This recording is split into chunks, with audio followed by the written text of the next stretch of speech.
హే friends, good morning. 2023 October 7 నుంచి కొనసాగుతున్న Israel Gaza కాన్ఫ్లిక్ట్ని ఇక ఆపాలి. ఇప్పటికే వేల మంది సివిలియన్స్ చనిపోయారు. ఎక్కడైనా అంతే కదా, రెండు ఫ్యాక్షన్స్ కనుక దెబ్బలాడుకుంటే ఎప్పుడు కూడా సామాన్య పౌరులే బలైపోతూ ఉంటారు.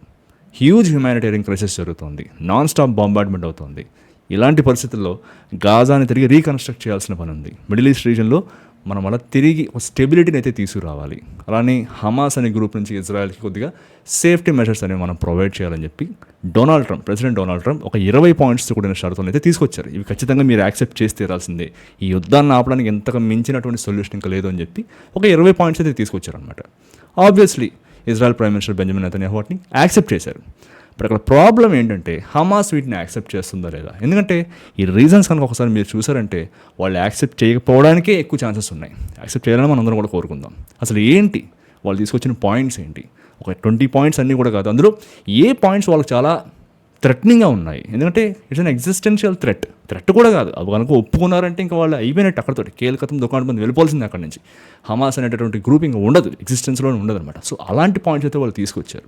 సో అవేంటి, ఈ హమాస్ అనే గ్రూప్ వీటిని ఒప్పుకోకుండా ఉండడానికి ఏ కారణాలు వాళ్ళని అయితే ప్రేరేపిస్తానైతే మీకు చాలా బ్రీఫ్గా చెప్పడానికి అయితే ట్రై చేస్తాను. ఒకవేళ కనుక వాళ్ళు ఒప్పుకున్నారంటే ఏ కారణాల వల్ల వాళ్ళు ఒప్పుకోవచ్చు అంటే, ఫస్ట్ థింగ్ ఏమంటే రీజనల్ సపోర్ట్. ఎందుకంటే ఈ యుఎస్ ప్రెసిడెంట్ డొనాల్డ్ ట్రంప్ తీసుకొచ్చిన ఈ పాయింట్స్ ఏవైతే ఉన్నాయో వీటిని దాదాపుగా Arab countries, Saudi Arabia, UAE, Qatar, Egypt, ఇంకా కొన్ని ఇస్లామిక్ రిపబ్లిక్ కంట్రీస్ అయినా ఇండోనేషియా, పాకిస్తాన్, ఇలాంటివన్నీ కూడా యాక్సెప్ట్ చేసాయి. చాలా బాగున్నాయి, మాకైతే నచ్చింది. ఈ 2-వే సొల్యూషన్ మాకు నచ్చింది. ఖచ్చితంగా కొన్ని కాంప్రమైజెస్ అయితే ఉంటాయి, బోత్ పార్టీస్ కూడా కొన్ని విషయాల్లో కాంప్రమైజ్ అవ్వాలి. బట్ ఎక్కడైనా సరే ఈ కిల్లింగ్స్ అనేవి ఆపుతాయి కాబట్టి మాకు ఓకే అని చెప్పి వాళ్ళు చెప్పారు. అట్ ద సేమ్ టైం రీజన్లో కొద్దిగా స్టెబిలిటీ తీసుకొస్తుంది. ప్రపంచవ్యాప్తంగా కొన్ని ఫండ్స్ తీసుకొస్తారు, మళ్ళీ గాజాని కొద్దిగా రీకన్స్ట్రక్ట్ చేస్తారు. అట్ ద సేమ్ టైం గాజాలో నెమ్మదిగా ఫేజ్ వైజ్గా ఇజ్రాయెల్ ఐడిఎఫ్ ఫోర్సెస్ అయితే వెనక్కి తీసుకొస్తారని చెప్పి వాళ్ళు యాక్సెప్ట్ చేశారు. బట్ హమాస్ యాక్సెప్ట్ చేయకపోవడం గల కారణాలు ఏంటైతే మీకైతే చెప్పడానికి ట్రై చేస్తారు. So point number 1, Gaza will be a deradicalized terror free zone. ఒకసారి వర్డింగ్ గమనించండి. It explicitly defines Hamas as a terror group and demands they should be remove from Gaza's political life. Entire Hamas యొక్క ఎగ్జిస్టెన్సే armed resistance. So అలాంటిది మమ్మల్ని ఒక radical group కింద వీళ్ళు ముద్ర వేసి ఒక టెర్రర్ గ్రూప్ కింద మమ్మల్ని గుర్తించి అసలు మాలాంటి ఫోర్సెస్ గాజాలోనే ఉండడానికి వీల్లేదు అని చెప్తున్నారంటే ఖచ్చితంగా ఇలాంటి కండిషన్కి అయితే హమాస్ ఎట్టి పరిస్థితుల్లో ఒప్పుకోదు అనమాట. సో ఇది number 1. Number 2, immediate end of war sequencing tied to hostage return and Israeli withdrawal to an agreed line. Phased వైజ్గా ఇజ్రాయెల్ వాళ్ళ యొక్క డిఫెన్స్ ఫోర్సెస్ని గాజా నుంచి వెనక్కి తీసుకొస్తుంది. అది కూడా ఇజ్రాయెల్ స్పెసిఫై చేసిన timings at the same time ప్లేసెస్లోనే అనమాట. సో ఇలా జరగడం వల్ల ఏమవుతుందంటే మీరు ఒకసారి ఆలోచించండి. ఆల్రెడీ హమాస్ దగ్గర ఇజ్రాయెల్ వాళ్ళు చాలామంది బందీలుగా ఉన్నారు. వాళ్ళు ఎంతవరకు ఈ యుద్ధాన్ని కూడా ఎలా చేస్తున్నారంటే వాళ్ళని కవచాలుగా పెట్టుకుని యుద్ధం చేస్తున్నారు తప్పితే వేరేగా ఏం లేదు. ఒకవేళ వీళ్ళు చెప్పినట్టుగా వీళ్ళు డిక్టేట్ చేసిన టర్మ్స్లో కనుక వాళ్ళు బందీలని అట్ ద సేమ్ టైం విడుదల చేయాలి, అలానే వీళ్ళు కూడా వెనక్కి వస్తుంటారు. సో ఆ మూమెంట్లో ఏదైనా సస్పిషియస్గా వాళ్ళు ప్లాన్ చేయొచ్చు. మొత్తం మన వాళ్ళు ఆ టైంలో కూడా ఏదైనా సీజ్ ఫైర్ అనేది మొత్తం అన్ని పక్కన పెట్టేసి మళ్ళీ కాల్పులు అయితే జరగవచ్చు. ఇదైతే కొద్దిగా నమ్మడానికి లేదు అని చెప్పి వాళ్ళైతే అనుకోవచ్చు అనమాట. సో ఇది పాయింట్ నెంబర్ 2.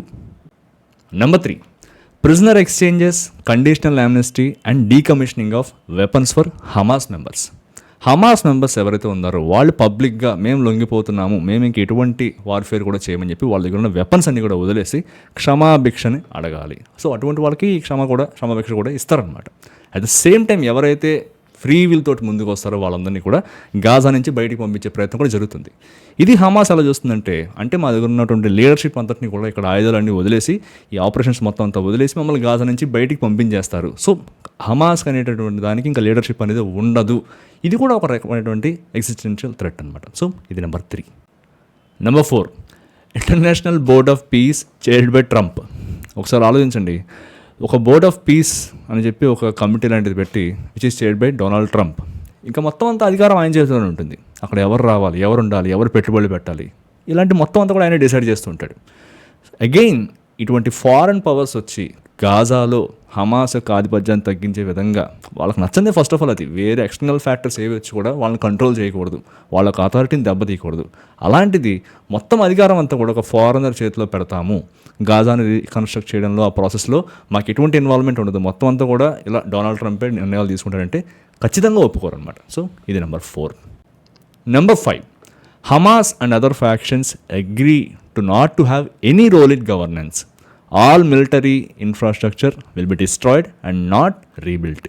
ఈ ఒక్క పాయింట్ చాలు వాళ్ళు మొత్తం ఈ పేపర్ మొత్తం చింపేసి పక్కన పెట్టడానికి. అంటే ఈ గాజా రీకన్స్ట్రక్షన్ ప్రాసెస్లో గవర్నెన్స్లో హమాస్కి మీదట ఎటువంటి అధికారం ఉండదు.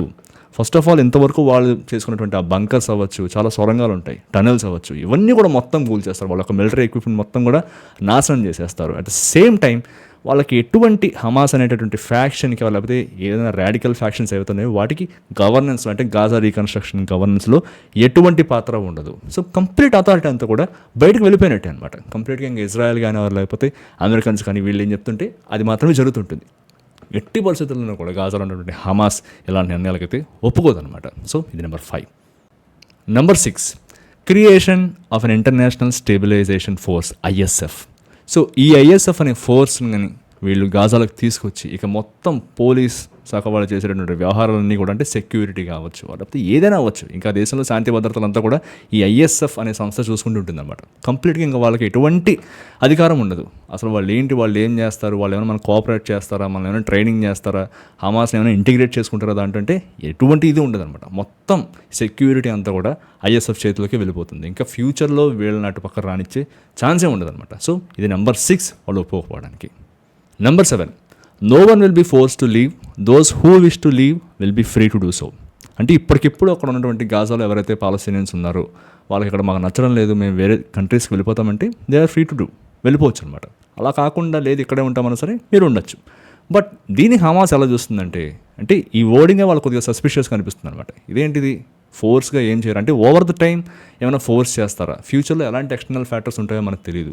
ఏదో ISF అంటున్నారు, మొత్తం సెక్యూరిటీ అంతా కూడా వేరే వాళ్ళ చేతిలో ఉంటుంది అంటున్నారు, అథారిటీ మొత్తం అంతా కూడా ఫారిన్ నేషన్స్ చేతిలో ఉంటుంది అంటున్నారు. ఇలాంటి టైంలో ఇలాంటి వాటిని నమ్మి మనం ఎలా వెళ్తాము? మేబీ ఇది ఓవర్ ద టైం గాజాలో ఉన్నటువంటి వాళ్ళందరినీ కూడా బయటికి తరిమేసే ప్రయత్నం కావచ్చు అని చెప్పి వాళ్ళు అనుకోవచ్చు అనమాట. సో ఇది నెంబర్ 7. పైన చూసుకున్న పాయింట్స్ అన్ని చూస్తే 2 మెయిన్ రీజన్స్ కనబడతాయి అంతే.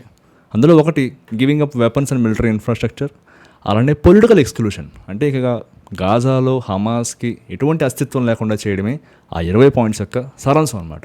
సో వీటికైతే హమాస్ ఒప్పుకోదు అని చెప్పి నేనైతే అనుకుంటున్నాను. ఈ వీడియో చేసే టైంకి లేకపోతే మీరు చూసే టైంకి హమాస్ యొక్క నెగోషియేటింగ్ టీం కూడా ఈ పాయింట్స్ అనేవి షేర్ చేయడం జరిగింది. సో వాళ్ళు కూడా వాళ్ళ యొక్క నెగోషియేటింగ్ టీం అయితే వాటిని రివ్యూ చేస్తున్నారు. సో వాళ్ళు కూడా రివ్యూ చేసి కొన్ని గంటల్లో వాళ్ళ యొక్క సమాధానం అయితే చెప్తారనమాట. సో మనమైతే ఈ యుద్ధం అంతా ఆగి ఎక్కడైనా సరే ఈ హ్యుమానిటేరియన్ క్రైసిస్ ఆగి ఈ బొంబార్డ్మెంట్ అనేది అయితే ఆగి మిడిల్ ఈస్ట్లో ఆ రీజన్లో ఎస్పెషల్లీ ఆ రీజన్లో పీస్ అయితే రావాలి, శాంతి అయితే రావాలని చెప్పి కోరుకుందాం. మరో వీడియోలో మళ్ళీ కలుసుకుందాం. అందరికీ టేక్ కేర్, బాయ్.